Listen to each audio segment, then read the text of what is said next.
سلام كبرات تخاتلتي نحجاب استدالو زيناتات اب ኢትዮጵያ ኤርትራውያን ወንዝ አጠቃለለን ወጻተኛታት ዝተወሃበ መጠንቀቅታ ኣብ ዓዲ ጣልያን ቀትለት አፍሪካዊ ዜጋ ሓያል ቁጣዕ መፍጣሩ ኢትዮጵያ ካብ ሰደት ስጋ የእዱግ መክሰብ ረኺበ መባላ ኣብ አሜሪካ ተፈሪድ ዘሎ አባል ጉጅለ ዳዕሽን ካልእን ዘጠቃለለ ክኸውን እዩ ኣብዛ ቻነል ድማ ናይ ወትሪ ተኸታተልትና ምዃን ሰብስክራይብ ክትገብሩ ነታ ናይ ደወል ምልክት ክትጥውቁን ብኽብሪ ይዕድመኩም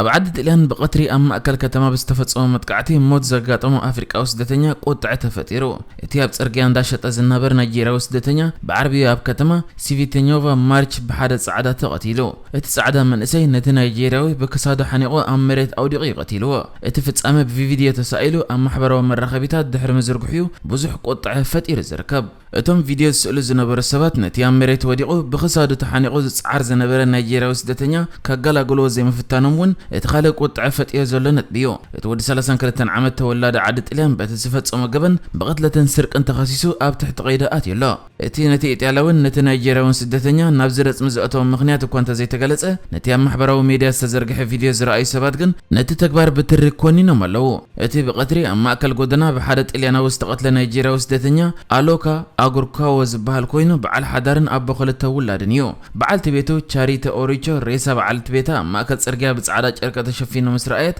ስምባድ ኣኸት ቆጻጸሮ ከም ዘይከኣለት ንማዕከና ዜና ገሊጻ ናይዚ ውፅኢት ከዓ ትማሊ ቀደም ኣማኤት ናይጄሪያውያን ናብ ጎደናታት ከተማ ስቪታኖቫ ማርች ብምውፃእ ሞት ኣሎካ አጉርካዎ ፍትሕ ክረክብ ብነድሪ ጻውዒት ከቕርብ እዮም ውዒሎም እቲ ቅትለት ፖለቲከኛታት ዓዲ ጣልያን እውን ተኾኒኑሎ ሓላፊ ዲሞክራሲያዊ ሰልፊ ጸገማይ ክንፊ ኤንሪኮ ሌታ ነቲ ተግባር ዘሰንብት ክብል ይገሊጽዎ ንሱ በትዊተር ኣብ ዘመሓላለፎ ናይ ሓዘን መግለጺ ዝኾነ ምኽንያታ ዘይብሉ ተሰሚዑ ዘይፈለጥ ጭካነን ልዕሊ ዓቐን ዝተስፋሕፍሐ ዘይተገዳስነትን ክብል ይገሊጽዎ ላዕለዋይ ሓላፊ የመናዊ ክንፊ ማቲዮስ ሳልቪኒ ብወገኑ በትዊተር ኣብ ዘመሓላለፎ መልእኽቲ ሓለወት ጸጥታ ሕብሪ ኣይፈለኒ ድሕሪ ምባል ኩሉ ብዘይ ኣፈላላይ ድሕነቱ ሕሉ ዝኾነ ባይታ ክጣጥሓሎ ኣለዎ ኢሉ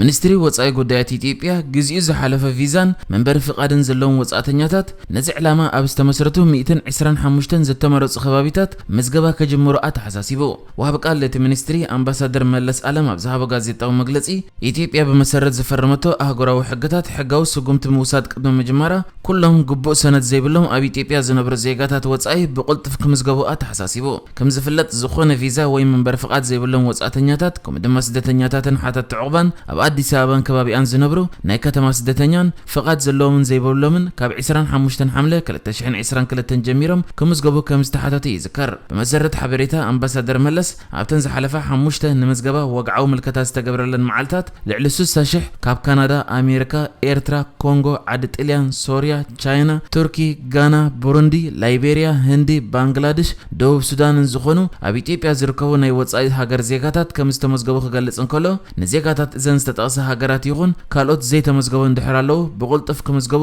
መጠንቀቕታ ሓዘል መልእኽቲ ይሕሊፍሎ ንቀዳመ ምዕራፍ ምዝገባ ኣብ አዲስ አበባን ገለ ምምሕዳራዊ ከባቢታት ኦሮሚያን ቦታታት ዝተዳለወ ኮይኑ ካልኣይ ዙር ምዝገባ ድማ ኣብ ክልላትን ምምሕዳር ከተማ ድሬዳዋን ኣብ ቀረባ እዋን ክኽፈት ከም ዝኾነ እቲ ወሃብ ቃል ንጋዜጠኛታት ሓቢሩ ስራሕ ኢሚግሬሽን ብመሰረት ሕጋዊ ኣሰራርሓ ይቕጽል ከም ዘሎ ንምርግጋጽ ኢና ነዚ ጀሚርና ዝበለ ኣምባሳደር መለስ ካብኡ ንላዕሊ ናይ ምስጓግ ይኹን ካልእ ዓይነት ስጉምቲ ምውሳድ ዝብል ሓሳብ ከምዘየለ ሓቢሩ በተወሰኺ እቲ ወሃብ ቃል ሰበስልጣን ኣብ ልዕልቶም ክምዝገቡ ዘይከኣሉ ሕጋዊ ስጉምቲ ቅድሚ ምውሳዶም ኣብቲ ሃገር ዝነብሩ ዘለዉ ወጻተኛታት ነዚ ዕድል ክጥቀሙሉ ጸዊዑሎ ይኹን እምበር እቲ ወግዓዊ መስርሕ ምዝገባ ኣብ ዲፕሎማስኛታት ተግባራዊ ከምዘይከውን እውን ተሓቢሩ ኣብዚ እዋን ኣብ አዲስ አበባ ልዕሊ 180,000 ደቂ ካልእ ሃገር ክምዝገቡ ትፅቢት ከም ዘሎ ኣምባሳደር መለስ ወሲኹ ገሊጹሎ ኣብ ተመሳሳሊ ጋዜጣዊ መግለጺ ድማ እቲ ወሃብ ቃል ኢትዮጵያ ካብ ዘመነ ሕብረት ሶቪየት ጀሚራ ዝተለቅሓቶ 162 ሚልዮን ዶላር ኣሜሪካ ተንቀሳቃሲ ዕዳ ብመንግስቲ ሩስያ ከም ዝተሰረዘ ኣፍሊጡ ሩስያ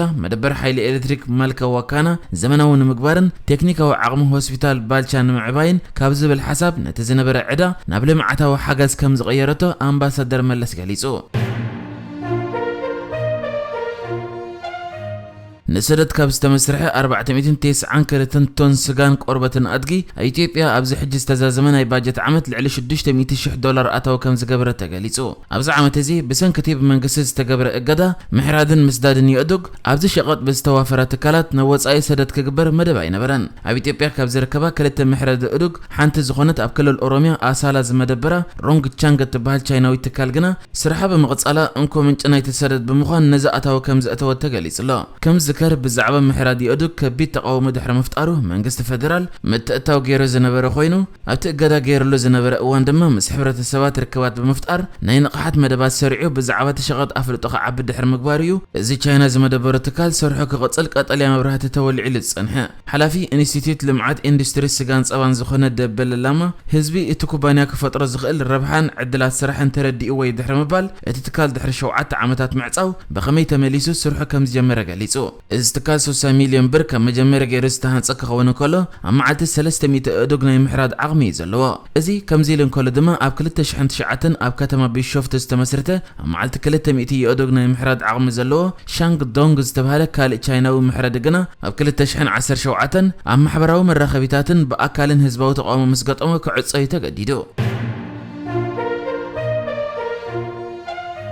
بيت فرد أمريكان إسلامو جل داعش بروباغندا زخون فيديوهات زدالون زنتون كندا وزيغا نحلفت كأسر وسينو زياب سعودية استولد محمد خليفة زبهال سب نتي إسلامو جل داعش دقف نمهب وديت بمقلاميو قبنية تبايلو تفريدو زي ود سلسان شيعة عمد زخون خليفة أوش تتي داعش بزبل شمز فلت إسلامو جل برتع سب كم زنبرن كلتا مروخات سيروان وتهدرات كم قتلن كفل فتح أمريكا قليسو داعش بزبل شمز فلت إسلامو جل أب كلتا شحن 10 شوعة بحبرات حيلتات عراق سوريان أمريكان كم استسعري ذكر انتخو نجن إزوجله كسب حجي أب عراق سوريان أفغانستان كومدما أب قرن أفريقان معراب أفريقان كم زنك أسقسي جلاس إذا حجي تفريد زولا أبال إزوجله نبر والكسب دما متقعدن من لا علن قالوت نبتكوجله نممصاء تباهيلهم استدالو زاسك حك قتلت زريو 15 فيديوهات بروباغندا بإنجليزية كم زنتوا أخبرت حق أمريكا حبيرم أب تورنتو زعبي خليفة أب صديق 2013 ناب سوريا دحر مخاديو أب حدار مستكوجله تتصنبر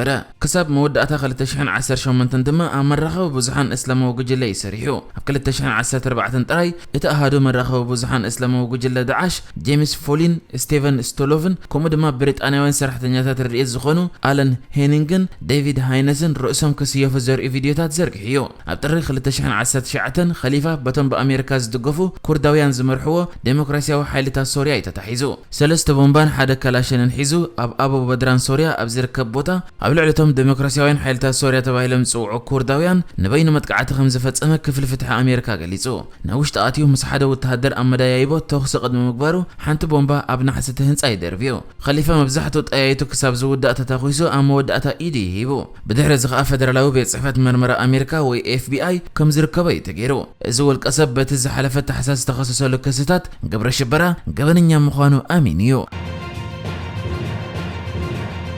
نحجز تدالو الزيناتات ازينيرو بكالك ساب نرغب سلام نعخم